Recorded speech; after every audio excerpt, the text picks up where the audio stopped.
Mapmakers face a deadline, and Silicon Valley spreads to central Ohio.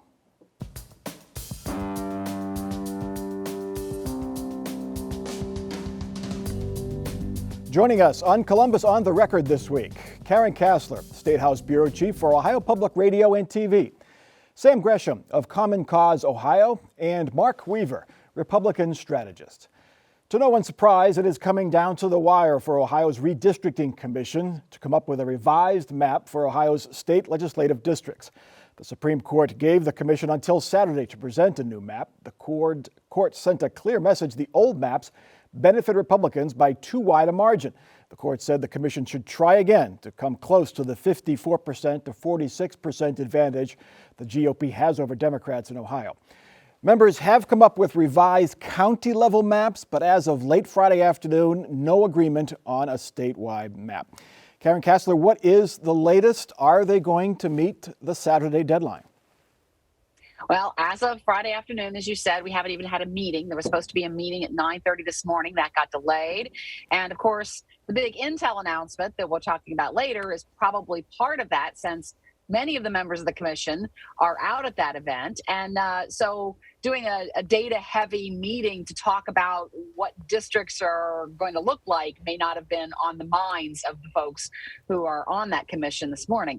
But I think that what we're looking at is a deadline is going to get pushed.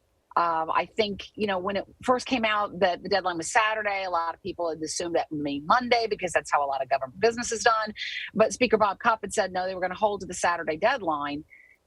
That deadline is hours away. And so I hate to make any predictions since I know we're going into this weekend, but this could be potentially a long weekend if they're really trying to get those maps done by Monday or by Saturday. Sam Gresham, you've been very much involved in this process through the work of Common Cause Ohio. How optimistic are you that they will meet the deadline and come up with a map that has a different percentage Republican to Democrat than the old maps? Mike, I have no confidence that they will do it by the deadline. We knew in the beginning when they responded to the court that they were not going to take it seriously. They have not committed themselves in this whole process to take the Constitution seriously. I hope they take the Supreme Court seriously. And like it was said earlier, if they're going to get a map in by Monday, they have a lot of work ahead of them. Mark Weaver, how do you view this? Is there an incentive? Is there a penalty for the commission to get this thing done, either politically or legally? Well, those are two different questions. Legally, there's not. This is a conflict between two branches of government. Politically, there might be, although most people in Ohio talk about things like inflation and gas prices and the vaccines and COVID. They don't talk about redistricting. But I would remind viewers that last year, the U.S. Supreme Court said that federal courts will not step into redistricting because the Supreme Court called this a political question. It's called the political question doctrine. So where lines are drawn is inherently a political question. And now I trust Speaker Bob Cupp and Matt Huffman to do the right thing and get this resolved. Karen Kasler, the first maps, Governor DeWine predicted they weren't going to pass the Supreme Court's muster. Frank LaRose, the Secretary of State, was quoted as saying, according to testimony, that the process was asinine, according to the case before the Supreme Court. How much of a role have those two folks played in this process, do you know? Well, they did speak at the first meeting, and it was DeWine who actually laid out what the Constitution and the ruling from the Supreme Court really, he felt, said to the commission that was the commission's charge. And that's where that whole 54%, 46% Republican versus Democratic split came up first. And I think that that's what Democrats are working off of. They say that they have statewide maps that actually achieve that split. And they, like you said, had presented maps that dealt with just two specific regions, Franklin and Union County, and then Hamilton and Warren counties. And those maps, they said they could push out to get that 54-46 split. Republicans have not yet told us what their split looks like and how many seats they're potentially giving up from that previous map, which was a map that would have given 64% of the legislative seats to Republicans. So we're still waiting for that kind of a breakdown. And the other thing that Republicans have said is that there is no map that has been submitted or exists right now that meets all the constitutional criteria, including that split. Now, the ACLU has said, oh, yes, there is. It was submitted as part of their lawsuit against the state over this, that it was actually developed and tested, and they say it exists. So whether that map exists and they could work off that map, or if they're trying to start from scratch, I think that that's still one of the things that's frustrating about this for a lot of people is it's not a transparent process, and they don't know necessarily what's really happening. Sam, do you have a number that you would support? Is it 54% Republican? Is it 56, 58%? Do you have a number that you would accept if it's not quite 54? Yes, Mike, that is the number that we calculated based on the data that we saw. And by the way, they are incorrect. There are several maps that meet those criteria that were put together. Now, let me remind you, a part of the process was that the community could submit maps. And there are lots of community groups that have submitted maps that meet that criteria right on the head. So no, maps exist. One of the things that's really bothered me about this process, and one of the things that is prevalent in today's politics, people lie without impunity. People think it's okay to lie without impunity. It's like we're playing a game. All that information exists, it has. And we tried to share it with them, but they rejected it. So Mark, we hope as a part of the process, they stop lying. Mark Weaver, were Republicans in this process too greedy? Had they gone for a slightly less percentage than 64% or 65% Republican, that they might have avoided this? Well, when you look at the indexes used to predict who's going to win a district, a lot of it goes into how you calculate that. There are some agreed upon formulas, but they're not set in stone. Here's what we do know. Ohio's trending a Republican state. We've elected nearly all Republicans statewide for a decade or more. And we seem to be growing more Republican all the time. So it wouldn't be surprised that both houses have legislative majorities that favor Republicans. Yeah, but of course, Barack Obama won Ohio twice within the past 10 to 15 years as well. He ran a Democrat statewide, different race, but still Democrats have won there. Karen Kasler, what happens if they don't meet the deadline and they don't extend the deadline? And does it go back to the Supreme Court? What's the penalty? Well, the Supreme Court retains jurisdiction, and so I think they would have to develop a penalty there if there is one.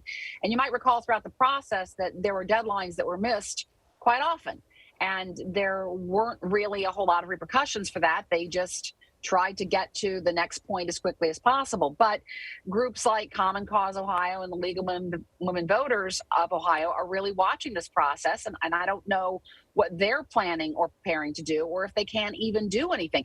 That's part of the frustration here, is that this is all brand new. We're all treading this water together, and we don't necessarily know what the next steps are. But I think the Supreme Court still retains that jurisdiction, and they can set the rules. I presume that potentially means that they can even draw the map if repeated maps are submitted that don't meet the criteria they've set down, or if the deadline is completely blown off. We shall see. The tortured process of drawing legislative maps has caused some to look for yet another way to do it. In rejecting Ohio's map, Supreme Court Chief Justice Maureen O'Connor suggested voters look at states that use independent commissions to draw maps. The new independent commission in Michigan has drawn praise for drawing competitive maps. The so-called independent commission in New York has been called an abject failure. Sam Gresham, is an independent commission the way to go? Should we scrap this process after just one try? What most people don't know is that in the negotiations, that's one of the things we used, that we took out of our formula that made it appealing to them. So it always existed in the thought process. Now, where we're at now, to go back to the voters would be exceptionally easy for that type of proposal to structure a commission, use these rules, which fundamentally have been approved by the Supreme Court. So they have some endorsement there. And we think we could get a commission. We hope we don't have to do that, but we think we can get a commission. Mark Weaver, in Michigan, it's interesting how they pick the commissioners. The people are drawn at random, and then each party can sort of strike members, so like a challenge that prosecutors and defense attorneys have when they're picking jurors. As a former prosecutor, what do you think of that method of picking an independent commission? I think maybe we should have different citizens do feats of strength to see who can lift the most weights, and maybe they'd be on the commission. That might be just as random. Here's what I'm joking, of course. Here's what we know. The drawing of district is inherently a political process. Trying to remove politics out of the political redrawing is like trying to remove the tomato out of tomato juice. Whether it's politicians doing it or people chosen or vetoed by politicians, there will be politics baked into the cake. Sam, in Michigan, they're being challenged. It's not gone as smooth as glass up there. In particular, the Black Caucus in the legislature there is challenging the process, saying that many majority districts have been cut, and the chances of an African American or Black politician being elected is less now with these new maps. What do you think of that? Is that a downside to an independent commission? First, let me respond to Mark. Mark, it has not been a political process. Always. It's a racial process. It has been used for Black and brown people to be maneuvered. Now, if you want to shake your head and say that, there's a litany of court cases that have been structured the saying that the gerrymandering was based on race. Now, moving forward, I think we can work something out. I think this community is smart enough to work this out. I think a commission, though, independent commission, is necessary. Now, whether we want to use the techniques that you just said, I would hope somebody would nominate people who have some knowledge and background as a starting point, and we sort through them, not just picking people off of the registered voters list. Karen Kasler, what is the feeling at the State House? This process is not even over yet. I mean, it could end up with a perfectly fair map through at the end of this process, and you could argue that this process worked, or it could not. But Maureen O'Connor has some weight, has some gravitas. She suggested look at an independent commission. Is there any talk of that down at the State House? Well, first of all, I'd say that not only do we have the two parties who are at odds over this map, but you have potential wild cards in the other statewide executive office holders. I mean, you mentioned that Governor DeWine had been concerned about the maps when they were approved back in September. So was Secretary of State Frank LaRose, who also has reminded the commission that if something isn't done in short order, we could have to move the May primary. And so I would think that those other office holders could potentially be wild cards in figuring out exactly where the deal might be.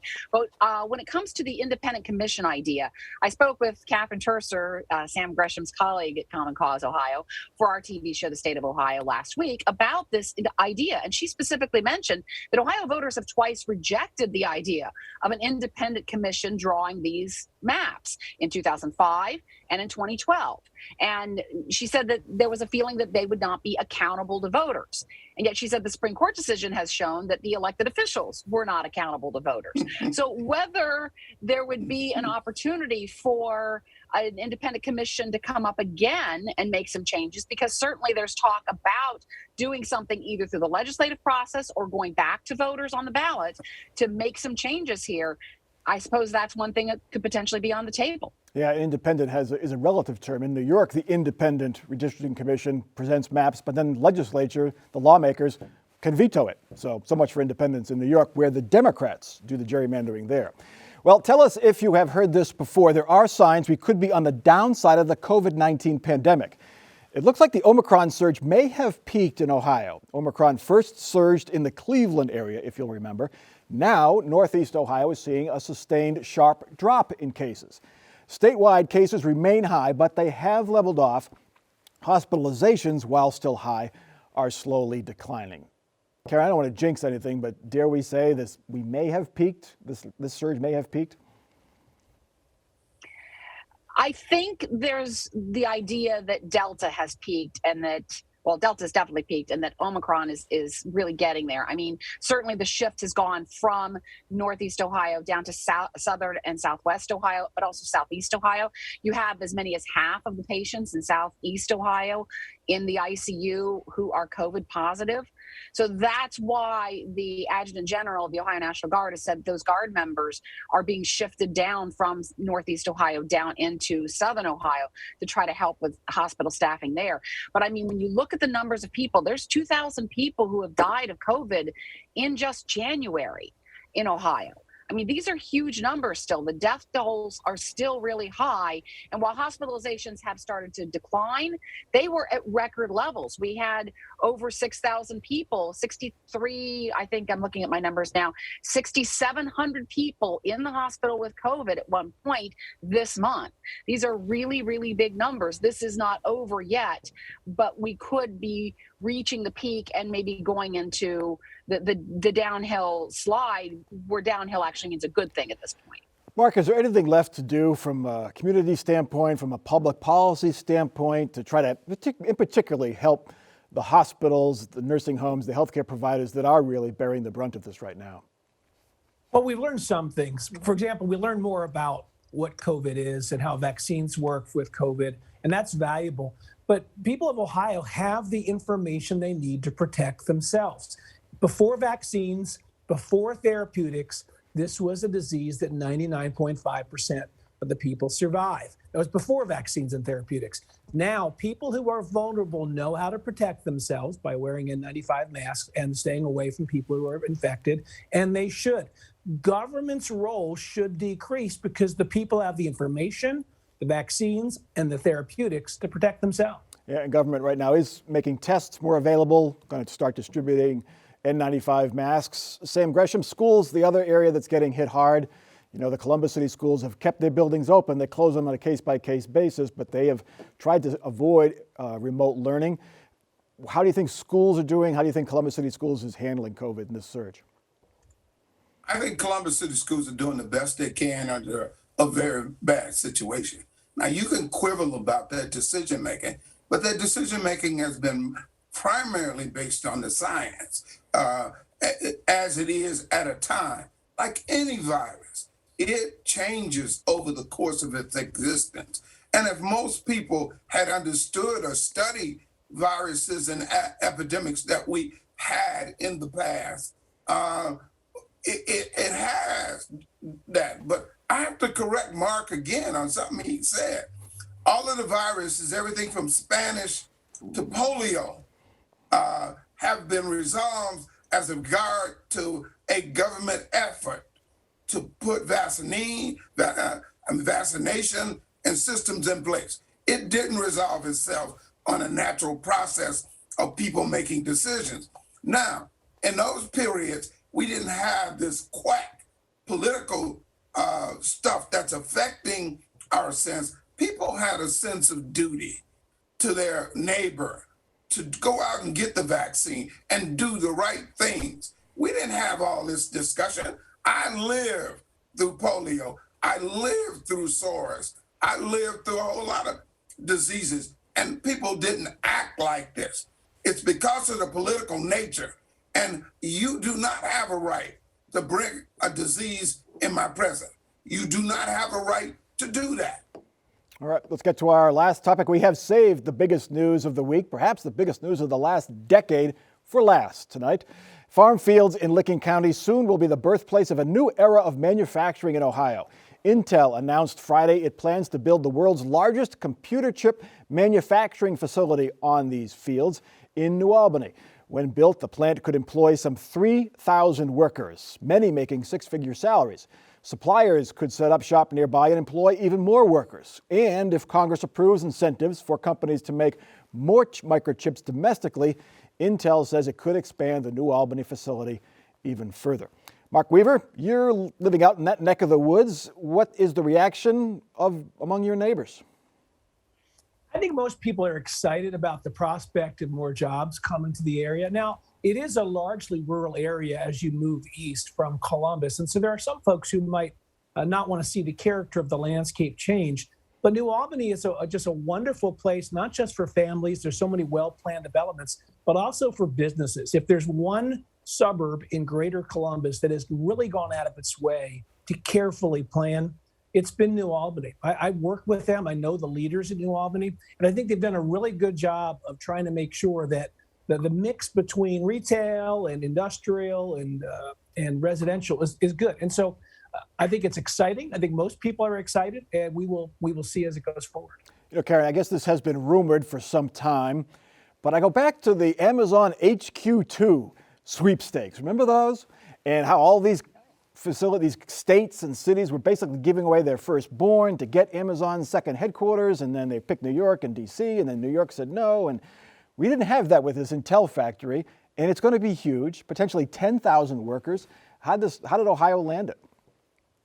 Well, it's interesting you mentioned that Amazon facility because the CEO of Intel, Patrick Elzinger, said in an interview that a person from Intel said in an interview that the community's dissatisfaction with the way Amazon might displace and affect the community was one of the reasons they didn't go there. That's not the case here. In fact, we've had the announcement now. It's happening even as we're recording the show. So it is a real deal. And there's going to be 2 chip manufacturing facilities, or fabs as they call it, up to 8 out there. And this is a huge, huge area of really undeveloped land, 5.6 square miles that could end up hosting 8 of these facilities. It's potentially, I mean, it's a game changer for Ohio's economy, most likely. It's potentially historic. And I mean, when you think back to the way Honda really transformed that area near Marysville, this could even be more transformative out in the New Albany area. It's certainly going to have an effect on that area, both good and bad. But it really is quite an immense project, a massive project it's going to have repercussions for decades to come. It's going to take a decade to really build this whole thing out. Sam Gresham, one of the criticisms of Silicon Valley in California is that it's largely white. Not many folks of color working out there. How do you view this? Do you hope this opens up opportunities for people of color in Central Ohio? Mike, I think your last phrase is yes, I'm looking forward to it being an opportunity to open up opportunities for African American and other people of color. I think we have a reservoir, and I'm sure in their location study, before they decided on this location, they looked what was in the marketplace. They looked at the capacity of the educational institution to rep up and have the type of people that they're looking for. So they must believe already at the types of people that exist in our community can be easily transferred to this job. Now, the other aspect of that I really like, it brings a different person to Ohio to add to the mix. And they're generally much more educated and much more liberal. So I like the idea of technology types of companies coming to our area. Now, their history is probably going to have to be worked on. And initially, I will give you an example. When Honda decided to come to Ohio, they worked with us at the Urban League to hire screened employees. And if you go out to Honda, the mix that they have is outstanding when it comes to different types of employees. I hope they follow a simple process, whether it's the Urban League or a consortium of different types of groups, to help them find the right people in this community to work in their facility. I think is the best way for them to go. Mark Weaver, really quickly, we don't know all the details yet. You don't know what kind of tax incentives the state or local governments are offering, but they seem to have picked Ohio because of the location for transportation and also because of the workforce and the possibility of recruiting engineers from Ohio State. Does this show that those are the 2 things that really cause a business to locate in a certain area rather than just tax increases, tax cuts? Yeah. I think so. They picked Ohio because the way many of us picked Ohio. I'm a Pennsylvanian who moved to Ohio. This is a great place to live. And if you're going to be in Ohio, in Central Ohio really is the best place to be. Ohio State, the arts, the restaurants. It's just a wonderful place. And I think Intel has figured that out. Okay, let's get to our off the record final parting shots for this week. And Mark Weaver, you're up first. Back in August of 2020, in the heat of the presidential election, Joe Biden tweeted out, "When I'm president, I won't blame anybody for my problems because that's not leadership." Sadly, what we're seeing all too often, including in his press conference this week, every time he's challenged, he's quick to blame somebody else, whether it's the past president or the Republicans in Congress.